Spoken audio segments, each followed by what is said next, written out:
line of sight.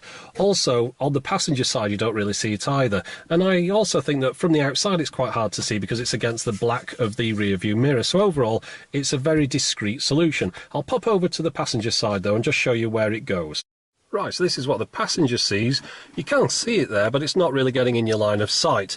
The wire is coming out of the camera and going up over the top here, through the headlining, and then it goes down the A-pillar, along the side here, underneath.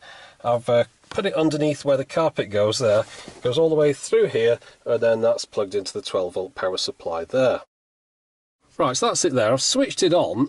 You'll see there in the top right corner of the screen, there's that little black section there, that little corner, and that's the corner of the bit that holds my rear view mirror in place. It's just where I put the camera. I suppose I could have put it a little bit more left, but that meant it would have stuck out a little bit more behind the rear view mirror, which is something I didn't want. Of course, the thing with these pads is they've got the sticky stuff on, but once you've stuck them, that's it. You can't really move them again, so you've got to be pretty sure you're putting it in the right place to start with. Now, because the camera's got a built-in battery, that means that you can remove it from your car and still use it to play back clips. You might want to do this, for example, if you were playing back footage of an incident to a policeman while sat in the back of his car to demonstrate your innocence or perhaps someone else's guilt. Another useful feature of having a battery is that you can remove the camera from a car and take photos of the aftermath of an accident. Insurance companies quite often like to have photos of an incident to show what's happened, and if you didn't have your camera phone on you could use this instead. So overall then, I'm really happy with the way that this fits in the car. I like the mounting system, I like the size of the device, you can hide it out of the way.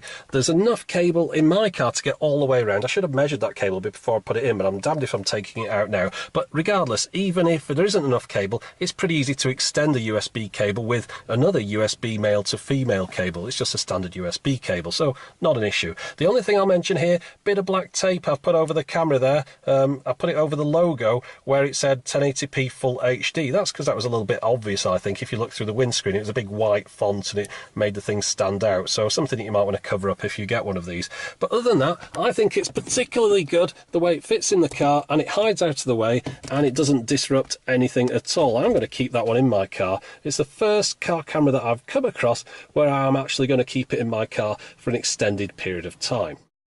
Right, it's finally time to show you some footage from the camera. Now, if you're watching this and you notice anything is blocky or jerky or any other that is because of YouTube or my editing. It's nothing to do with the camera. The camera produces smooth 1080p 30 video. So if you're finding any of this doesn't look quite right, download some clips. I've uploaded them to my blog. There's a link in the video description so you can see the true original quality of the clips, not the re-encoded version. Now that said, it's looking fine to me at the moment when I'm editing it, so hopefully it comes across okay on YouTube. Now as I get up to this zebra crossing in a minute, that's where two clips meet, so you better see how big a gap you get between the clips. It's just about to happen now, and that was it.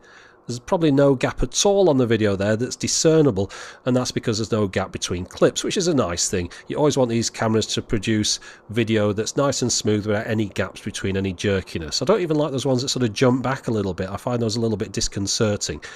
But looking at the video on the screen now, as you can see, it's nice and sharp. This is 1080p 30 video that I'm showing you now.